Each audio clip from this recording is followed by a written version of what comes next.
हरे कृष्णा कृष्ण कृष्ण हरे हरे, हरे राम राम राम हरे हरे, हरे कृष्णा कृष्ण कृष्ण हरे हरे, हरे राम राम राम हरे हरे। हरे कृष्णा। तो हम लोग का जो चर्चा चल रहा था, जहाँ पे गौरांग लीला श्रीमान चैतन्य महाप्रभु की जो दिव्य कथाएं चल रही थे, जहाँ पे हम बता रहे थे कि चैतन्य महाप्रभु जब जन्म लिए तो 1407 सका ईरा के समय में, उस समय राहु चंद्र को ग्रास कर लिया था। तो राहु जो चंद्र को ग्रास किया फाल्गुनी पूर्णिमा के समय में, बताया, ऐसा वर्णन किया गया है चैतन्य चरितामृत में कि जो चंद्र को हम लोग आसमान में देखते हैं उसमें दाग है, और जिस दाग काले धब्बे के लिए चंद्र को कलंकित किया जाता है, लेकिन श्रीमान चैतन्य महाप्रभु जो कि एक चंद्र नहीं, कोटि चंद्र के सुशीलता को प्रदान करते हैं, शांति को, तृप्ति को प्रदान करते हैं, जब वो आविर्भूत हो रहे हैं तो इस जागतिक तुच्छ चंद्र को आसमान में देख के क्या भाई, इसीलिए राहु क्या किया, इसको ग्रास कर लिया सबको। तो ऐसा यहाँ पे बताया गया है। फिर हालांकि उस समय ऐसा था जिस समय चैतन्य महाप्रभु प्रकट हुए, उस समय था कैसा, फाल्गुनी पूर्णिमा तिथि था, ग्रहण लगा था, राहु चंद्र को ग्रास कर लिया, पूरा अंधेरा। और उस समय भक्त लोग जो थे, हिंदू लोग जो थे, सनातनी थे, तो सभी जोर जोर से हरिनाम कीर्तन करने लगे, क्योंकि उस समय प्रसिद्ध था, अभी भी ये प्रसिद्ध है कि जब ग्रहण लगता है तो उस समय भगवान का नाम, गुण कीर्तन, महिमा, शास्त्र अध्ययन आदि करना चाहिए, क्योंकि ये पवित्र कर्म करना चाहिए और बाकी सभी कार्य से विरत रहना चाहिए, ऐसा बताया गया है। तो ऐसे ही उस समय में सभी हरिनाम कीर्तन कर रहे थे, और जोर जोर से उच्च स्वर से गंगा के तट पे जाके। और जो लोग मुसलमान थे, अधार्मिक थे, तो वो लोग भी उस सनातनी लोगों को, हिंदू लोगों के हरिनाम को सुन के उसको व्यंग करके, विभिन्न प्रकार के तुच्छ करके वो लोग भी हरिनाम कर रहे थे, वो लोग भी हरिनाम बोल रहे थे। तो ऐसे करके सभी को हरिनाम से मत तो करवा दिए कौन, चैतन्य महाप्रभु। महाप्रभु प्रकट होंगे उसके पहले ही सभी से हरिनाम कीर्तन करवा लिया, और फिर चैतन्य महाप्रभु खुद प्रकट हो, क्योंकि वो संकीर्तन यज्ञ को प्रकट करेंगे, तो संकीर्तन बिहारी के रूप से आएंगे, तो उनके आविर्भाव के पहले से ही ये हरिनाम होना शुरू हो गया। तो फिर चारों दिशाओं से सभी दौड़ के आ रहे थे, सभी के मन में प्रसन्नता था, परम आनंद था, और साथ ही साथ सभी गंगा में नहा रहे थे। आदित्य आचार्य उस ग्रहण के समय गंगा जी में नहा रहे थे ब्राह्मणों के साथ, और वहाँ पे हरिदास ठाकुर भी थे। तो हरिदास ठाकुर तब बताएं अद्वैत आचार्यों को कि आपका जो मनोवासना है वो शायद ही पूर्ण हुआ है, कि कैसा आश्चर्य है कि सभी नृत्य कर रहे हैं, दान कर रहे हैं, परम आनंद कर रहे हैं। इसका अर्थ है कुछ शुभ लक्षण जो बता रहा है कि साक्षात भगवान अवतीर्ण हो गए। तो श्रीवास ठाकुर, आचार्य रत्न और चंद्रशेखर ये सभी उपस्थित थे गंगा में नहाने के लिए उस समय। तो गंगा में सभी नहा रहे थे, दान ध्यान कर रहे थे, और जगन्नाथ मिश्र के हृदय में परम आनंद आया, तो वो तब दान करने लगे जो कुछ भी उनके पास था, ज़्यादातर सभी लोगों को। और विभिन्न प्रकार के माताएं और प्रभु लोग आए थे, विभिन्न प्रकार के सुंदर सुंदर व्यंजन उपहार लेके जगन्नाथ मिश्र के गृह पे उनको प्रदान करने के। उनके घर पे इतना सुंदर एक बालक का जन्म हुआ है, लेकिन जानते नहीं थे वो बालक कौन है, वो साक्षात परम ब्रह्म भगवान है। तो उस बालक को दर्शन करने सभी आ रहे थे। बताया ऐसा क्या है कि भगवान को दर्शन करने के लिए आसमान से किन्नर, गंधर्व, चारण आदि पुष्प वृष्टि कर रहे थे, विभिन्न प्रकार के दुदम्बी वाद्य निनाद कर रहे थे, नृत्य कर रहे थे हृदय के प्रसन्नता के लिए और भगवान के आनंद वर्धन करने के लिए। तो भगवान को दर्शन करने नरसिंह देव, इंद्र, वशिष्ठ ऋषि, शिव जी से लेके श्रेष्ठ माताएं लक्ष्मी और कुछ देवियां सभी आई थी श्रीमान चैतन्य महाप्रभु को दर्शन करने नवद्वीप धाम। और नवद्वीप वासीगण जो कि जगन्नाथ मिश्र के घर के पास रहते थे, उस गांव में रहते थे, तो लोग सभी आश्चर्य रह गए कि ये लोग कौन हैं जो इतने सुंदर दिखने में, इतने अलंकार आभूषण आदि धारण किए हुए हैं, इनको तो कभी भी हमने गांव में नहीं देखा। तो आश्चर्य रहते थे लोग। तो वो सभी कौन थे? वो सब देवी देवताएं थे जो कि साधारण मनुष्य के जैसे रूप धारण करके आए थे। तो फिर बताया गया कि सभी को परम आनंद मिल रहा था और जहाँ पे जगन्नाथ मिश्र उस आनंद के सहित सभी को दान ध्यान कर रहे थे। ब्राह्मणों को दान किए, जो लोग गाना गा रहे थे गरीबों को दान किए, सभी को विभिन्न प्रकार के श्रेष्ठ वस्तुएं, आहार, दान, भिक्षा और विभिन्न प्रकार के प्रयोजनीय वस्तु रोजाना जो उनको लगता है ये सब दान कर रहे थे। फिर कुछ माताएं आए, सब आके आशीर्वाद देने लगे। अब चंद्रशेखर के स्त्री और श्रीवास ठाकुर के स्त्री, दोनों ही वहाँ पे उपस्थित थे। श्रीवास ठाकुर की स्त्री मालिनी देवी सबसे पहले आई और धान दुर्वा ये सब लेके, पवित्र कुमकुम आदि लेके चैतन्य महाप्रभु के सर पे रख के उनको आशीर्वाद की। छोटा सा बालक, तब तक चैतन्य महाप्रभु का नामकरण नहीं हुआ था।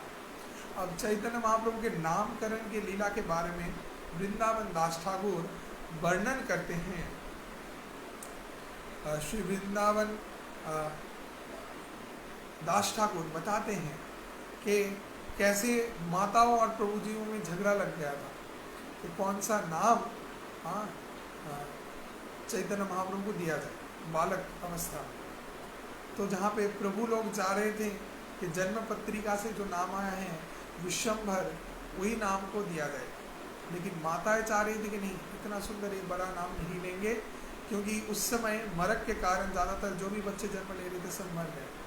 तो इस कारण यमदूत आके इस छोटे से बालक, सुंदर बालक को स्पर्श ना कर पाए, इसका नाम ऐसा देते हैं कुछ कड़वा। जैसे नीम पेड़ के नीचे इसका नाम, इसका जन्म हुआ, जिस कारण इसका नाम देते हैं निमाई।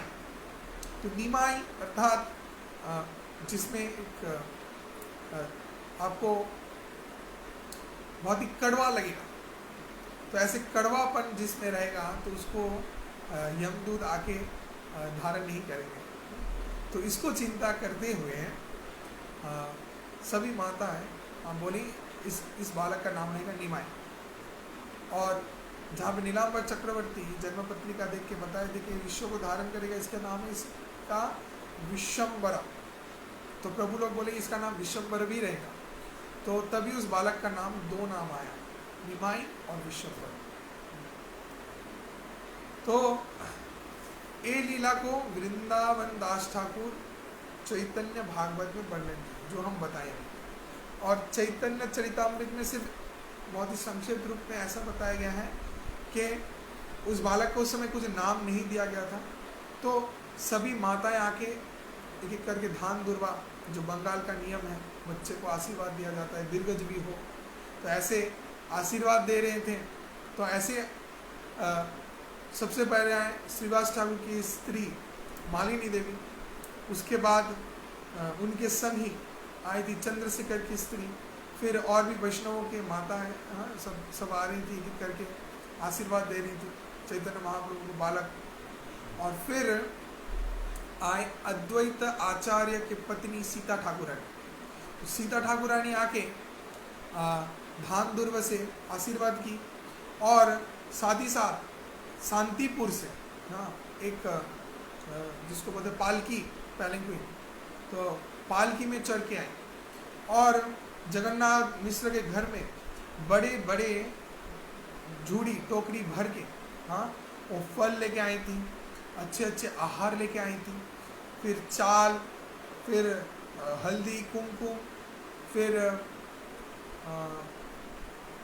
नारियल, फिर चंदन काष्ठ, हाँ, और सुंदर सुंदर अलंकार आभूषण, सोने और रत्न, विभिन्न प्रकार के रत्नों से जड़ित आभूषण, सोने के कॉइन, सिल्वर के कॉइन उस समय के सब विपुल मात्रा में लेके आए थे और जगन्नाथ मिश्र को उपहार के स्वरूप प्रदान किए। और शिशु निमाई को आशीर्वाद देके उनको भी विभिन्न प्रकार के सुंदर सुंदर उपहार प्रदान किए और दीर्घायु का प्रार्थना की भगवान से कि बच्चा दीर्घायु हो और इसको सभी दैव श्रेष्ठतम गुण मिले, ऐसा आशीर्वाद को प्रदान किया। फिर सभी प्रकार के भूत पिशाच आदि इनका प्रभाव इस बच्चे के ऊपर ना पड़े, जिसके लिए भी उन्होंने भगवान से प्रार्थना किया, नशे पे कुछ मंत्र को बोले, हाँ। तो ऐसे अद्वैत आचार्य स्त्री सीता ठाकुरानी ने नाम दिया था निमाई। इसको श्रील कृष्णदास कविराज जी चैतन्य चरितामृत में व्यक्त कर रहे हैं। तो यहाँ पे थोड़ा डिफरेंस है, वृंदावन दास ठाकुर जो चैतन्य भागवत में बता रहे हैं और यहाँ पे कृष्णदास कविराज जी बता रहे हैं। लेकिन ऐसे ही चैतन्य महाप्रभु का नाम आया निमाई, एक छोटा सा बालक का नाम जो निमाई तब से बताया गया। तो छोटा निमाई, फिर धीरे धीरे 9 महीने हुए, समय बढ़ता रहा, बच्चा धीरे धीरे बड़ा होता रहा। तो एक दिन हाँ, घर में देखें क्यों छोटा सा बालक जो पहले अपने छाती के बल रहता था, फिर धीरे धीरे अपने घुटनों के बल में आ रहा है और घुटनों के बल से जाके खड़े हो पा रहा है, खड़े होकर चल पा रहा है। तो देख रहे हैं कि धीरे धीरे आगे बढ़ रहा है बालक। तो शिशु निमाई वो चलना शुरू किए और उनके इस चलने की अवस्था को देख के सभी बहुत ही मोहित हो जा रहे थे, आकर्षित हो जा रहे थे। इतना सुंदर, जब बालक धीरे धीरे एकदम छोटा सा शिशु वो एक बाल्यावस्था को प्राप्त करता है, वो दिखने में बहुत अच्छा लगता है, बहुत सुंदर लगता है, मनोरम। वो जो बात बोलता है थोड़ा थोड़ा मीठा, संपूर्ण स्पष्ट रूप से बोल नहीं पाता, फिर चलना शुरू करता है, बहुत ही आकर्षणीय, बहुत सुंदर रहता है। तो ऐसे महाप्रभु जागतिक बच्चों का क्या बताएं, महाप्रभु जो कि साक्षात भगवान है, उनका रूप कितना सुंदर था, उनके लीलाएं कितने मधुर थे, इसके बारे में ऐसे बताया गया। तो जहाँ पे देख रहे थे कि शिशु निवाय चल रहे और उससे घर में कुछ चिन्ह बन गए जमीन में। उस समय मिट्टी का घर रहता था, तो उसमें मिट्टी गोबर लेपत किए हुए रहते थे। उसमें देख रहे पवित्र कुछ चिन्ह का स्टैंप पड़ गए। तो जैसे भगवान श्री कृष्ण के चरण में रहते हैं, शंख चक्र गदा पद्म गोवर्धन कंगन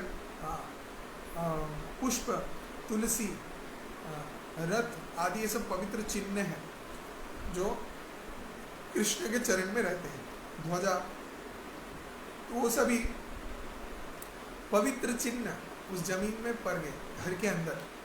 तो जगन्नाथ मिश्र सची माता आश्चर्य रह गई कि कैसे संभव है, ऐसा चिन्ह कहाँ से आया।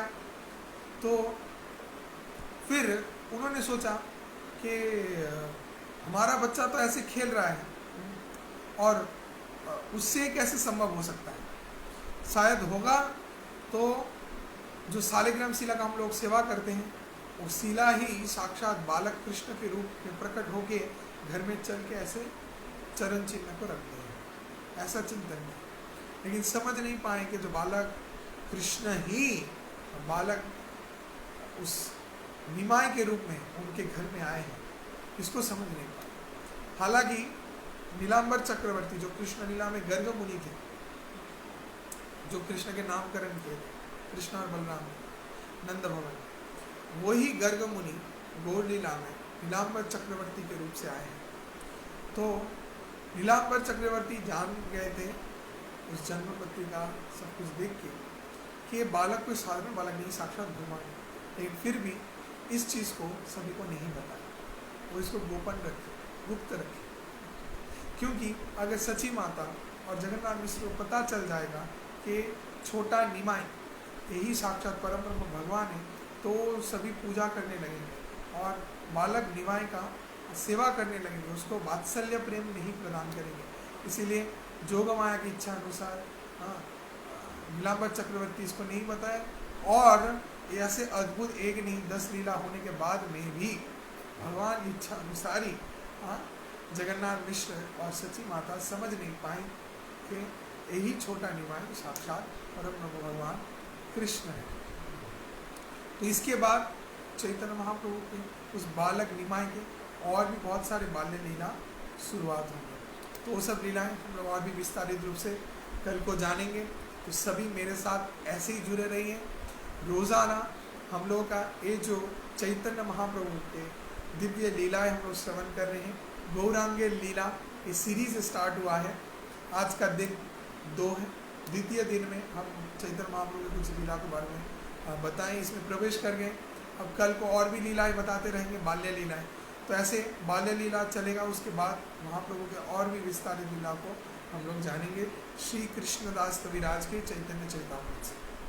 तो सभी को बहुत धन्यवाद मेरे साथ जुड़े रहने के लिए और श्रीमान चैतन्य महाप्रभु की दिव्य कथा को श्रवण करने के लिए।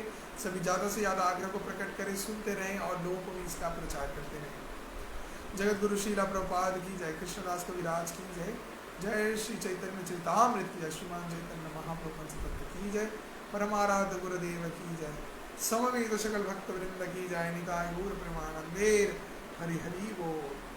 हरे कृष्ण।